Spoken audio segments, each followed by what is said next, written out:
महात्मा गांधी के बताए रास्ते पर हम चले और आज उसी रास्ते पर चलने के लिए देश के तमाम श्रमिक संगठनों का आह्वान पर हमने आज यहाँ रणधीर वर्मा चौक पर धरना का कार्यक्रम आयोजित किया है, जिसमें सभी सेंट्रल ट्रेड यूनियन बीएमएस को छोड़कर और सभी पेंशनिंग यूनियन चाहे जिस भी दल से संबंधित हो वो सभी आज हमारी इस लड़ाई में साथ है।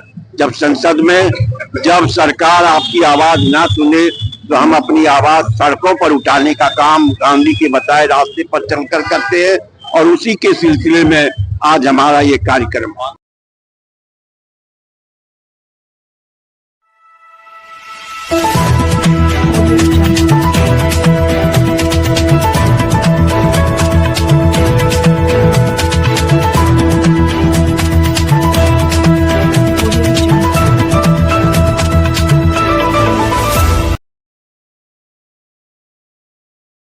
धनबाद के रणधीर वर्मा चौक धरना स्थल पर 10 केंद्रीय श्रम संगठन ने संयुक्त रूप से भारत सरकार के बजट के प्रस्ताव एवं केंद्र सरकार द्वारा लेबर कोड लागू करने के विरोध में जोरदार धरना प्रदर्शन किया गया, जिसकी अध्यक्षता सभी ट्रेड यूनियन के अध्यक्ष मंडली ने किया। इस धरना प्रदर्शन कार्यक्रम को संबोधित करने वालों में मुख्य रूप से A.K. झा, मानस चटर्जी, अर्जुन सिंह, हरि प्रसाद पप्पू, एस. डी. रामप्रीत यादव, शकील अहमद, वैभव सिन्हा, अशोक साव, सपन बनर्जी, संतोष महतो, लगनदेव यादव, सुरेश तांती, सुरेंद्र यादव, माधो सिंह, महेंद्र प्रसाद सिंह, चंद्रदेव यादव, कयूम खान का प्रमुख योगदान रहा।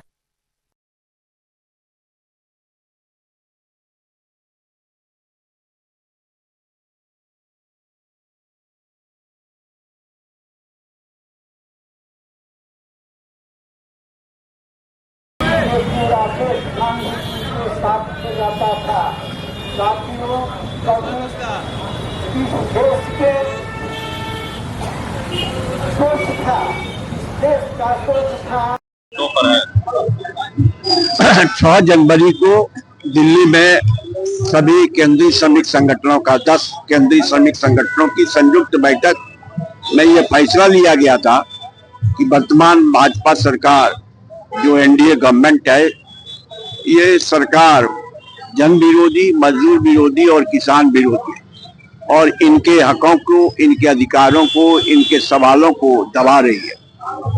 बजट में जो बजट आया है देश के सामने, इस बजट में भी मजदूर पब्लिक सेक्टर के खिलाफ, पब्लिक सेक्टर को कमजोर करने की कोशिश की गई है। सार्वजनिक प्रतिष्ठान जहां से मजदूरों के रोजगार का अवसर पैदा होता है, आजादी के बाद पंडित नेहरू से लेकर डॉक्टर मनमोहन सिंह तक जितने प्रधानमंत्री हुए, उन्होंने देश में सार्वजनिक प्रतिष्ठानों का निर्माण किया ताकि इस देश की सबसे बड़ी समस्या पेट की समस्या रही, भूखमरी की समस्या रही और उस समस्या का समाधान यही था कि बड़े बड़े कल कारखाने, उद्योग स्थापित किए जाए जिससे मजदूर किसानों के बाल बच्चे, नौजवानों को नौकरी मिल सके। लेकिन ये सरकार देश को पूंजीपतियों के हवाले कर रही है, देश पूंजीपतियों की नीति के अनुसार चल रही है और बड़े बड़े पब्लिक सेक्टर जो देश के राजस्व को बढ़ाने का काम करता है। मैं कोल इंडिया लिमिटेड की बात करता हूँ। कोल इंडिया लिमिटेड में 1-2 करोड़ नहीं, 65,000 करोड़ रुपया भारत के राजस्व के रूप में दिया और हर संकट की घड़ी में कोल इंडिया लिमिटेड और मजदूर खड़ा रहा। इंदिरा जी के एक दस्तखत से 7.5 लाख लोगों को रोजगार मिला था। आज कोल इंडिया में मात्र 1.5 लाख लोग, 2 लाख लोग काम कर रहे हैं। भारत को किंग कोल लिमिटेड जो लाइफ लाइन है धनबाद का, वहां पर 1 लाख, इस कंपनी में 1,80,000 मजदूर काम करते थे। आज 32-33 हजार मजदूर काम करने के लिए, रोजगार के सारे दरवाजे बंद कर दिए गए हैं। जबकि धनबाद का लाइफ लाइन, झारखंड का लाइफ लाइन में बीसीसीएल, सीसीएल सभी है। तो ऐसे हालात और परिस्थिति में जो किसान है उनको भी आपने देखा कि 750 किसान मौत के शिकार हुए, लेकिन इस सरकार ने उसके प्रति संवेदना प्रकट नहीं किया और इस सरकार ने किसानों के साथ न्याय नहीं किया एमएसपी के सवाल पर और आज भी वो संघर्षरत है।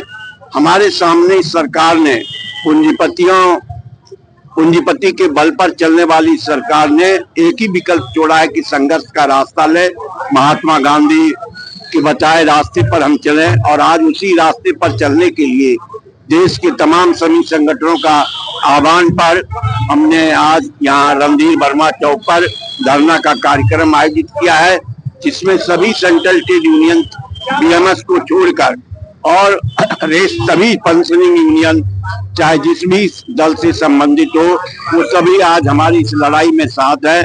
ये हमारा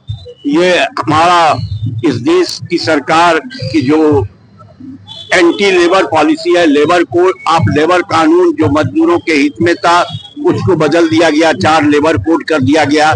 सरकार 90 घंटा 6 दिन में काम देने के लिए सोच रही है। आज भी बंधुआ मजदूरों की तरह आउटसोर्सिंग मजदूरों को काम लिया जा रहा है, ठेकेदारी मजदूरों के सामने भी सवाल है। ये सारे सवाल से हम गुजर रहे हैं और हमारी आवाज कोई सुनने के लिए तैयार नहीं। ऐसे हालात में हम आज अपनी आवाज सड़कों पर, जब संसद में जब सरकार आपकी आवाज ना सुने, तो हम अपनी आवाज सड़कों पर उठाने का काम गांधी के बताए रास्ते पर चलकर करते हैं। और उसी के सिलसिले में आज हमारा ये कार्यक्रम